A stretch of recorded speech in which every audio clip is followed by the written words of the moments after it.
आखिरकार वही हुआ जिसका अंदेशा सभी को था, क्योंकि भारत को एक बार फिर अमेरिका की तरफ से धमकी दी गई है। उनका कहना है कि वे ब्राजील और चीन की अर्थव्यवस्था को बर्बाद कर देंगे। लेकिन गौर करने वाली बात यह है कि जिस घड़ी का सभी को बेसब्री से इंतजार था, वो अब आ चुकी है। असल में अमेरिका अब भारत पर तरह तरह से दबाव बना रहा है ताकि भारत जल्द से जल्द उनके मुताबिक व्यापार समझौता यानी ट्रेड डील साइन कर ले और एक स्थायी समझौता हो जाए।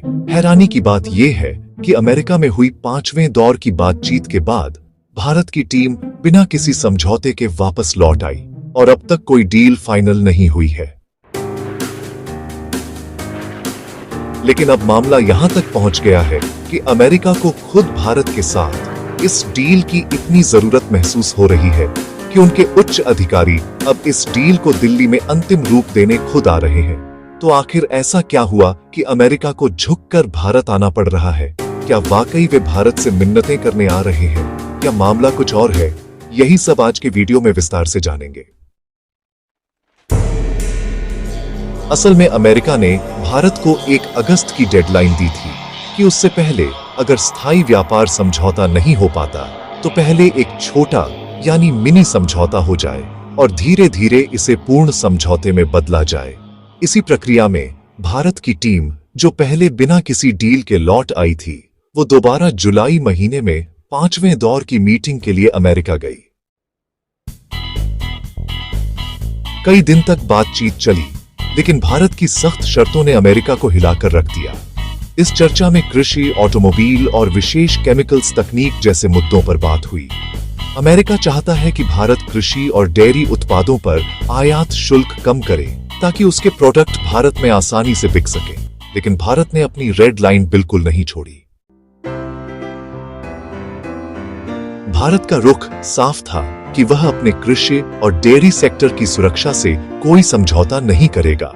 अब तक भारत ने किसी भी मुक्त व्यापार समझौते यानी FTA में डेयरी क्षेत्र में कोई छूट नहीं दी है और किसान संगठनों ने भी सरकार से यही मांग की है। इसके बदले भारत ने अमेरिका से अपने श्रम प्रधान क्षेत्रों जैसे कि चमड़ा, जूते और वस्त्र के लिए टैरिफ में राहत की मांग की है। साथ ही भारत स्टील और एल्यूमिनियम पर ट्रंप शासन में लगाए गए भारी शुल्कों को हटाने की भी मांग कर रहा है। भारत दवाओं के निर्यात पर भविष्य में लगने वाले करों से सुरक्षा चाहता है और इन टैक्सों को लागू करने के लिए एक लंबी समय सीमा भी चाहता है। भारत ने साफ कहा कि कपड़े, गहने, चमड़े के सामान, प्लास्टिक, केमिकल्स और कुछ कृषि उत्पाद जैसे झींगे, बीज, अंगूर, केले आदि पर अमेरिका कर कम करे ताकि भारत का निर्यात बढ़े और देश में रोजगार भी पैदा हो। इसके अलावा स्टील और एल्यूमिनियम पर जो 50% तक टैक्स ट्रंप काल में लगाया गया था, उसे भी हटाने की मांग की गई है। भारत अमेरिका को जेनरिक दवाइयों का सबसे बड़ा निर्यातक है, इसलिए भारत चाहता है कि इन दवाओं पर भविष्य में कोई नया टैक्स ना लगे जिससे फार्मा इंडस्ट्री को कोई नुकसान ना हो। कुछ टैक्सों पर फिलहाल अस्थायी छूट मिली हुई है, जो 1 अगस्त 2025 को समाप्त हो रही है। भारत चाहता है कि उससे पहले इस मुद्दे पर स्थायी समाधान निकले ताकि हमारे निर्यातकों को 26% तक टैक्स ना देना पड़े। अमेरिकी राष्ट्रपति ने कहा है कि भारत के साथ डील इंडोनेशिया जैसी हो सकती है, जहां कुछ उत्पादों पर कर में छूट दी गई थी, यानी अमेरिका अब ऑटो पार्ट्स और वस्त्र जैसे सेक्टरों में राहत देने को तैयार है। लेकिन फिर भी कोई ठोस नतीजा सामने नहीं आया और भारत की टीम बिना किसी समझौते के लौट आई।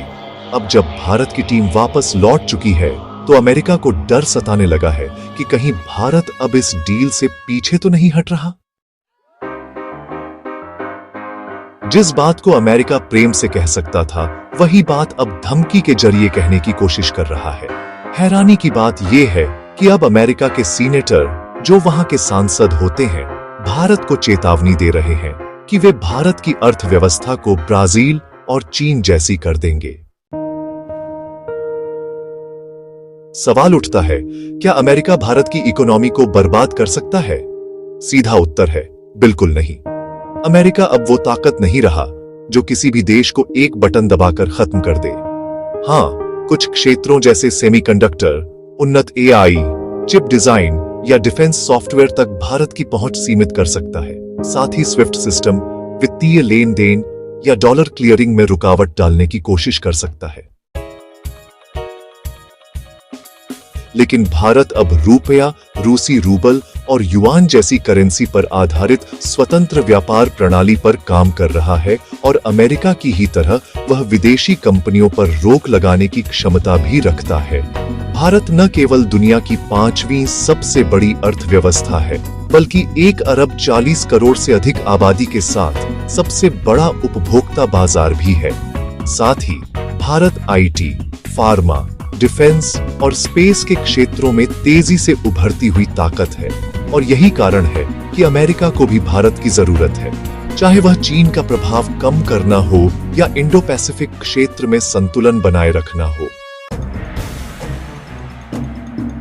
इसीलिए हमें अमेरिकी सांसदों की यह धमकी एक राजनीतिक नाटक से ज्यादा कुछ नहीं लगती और यही बात इस बात से साबित होती है कि धमकी के तुरंत बाद अब अमेरिका की टीम खुद भारत आने को तैयार हो गई है ताकि डील को अंतिम रूप दिया जा सके। साफ है, जितनी जरूरत भारत को अमेरिका की है, उससे कहीं अधिक अमेरिका को भारत की जरूरत है।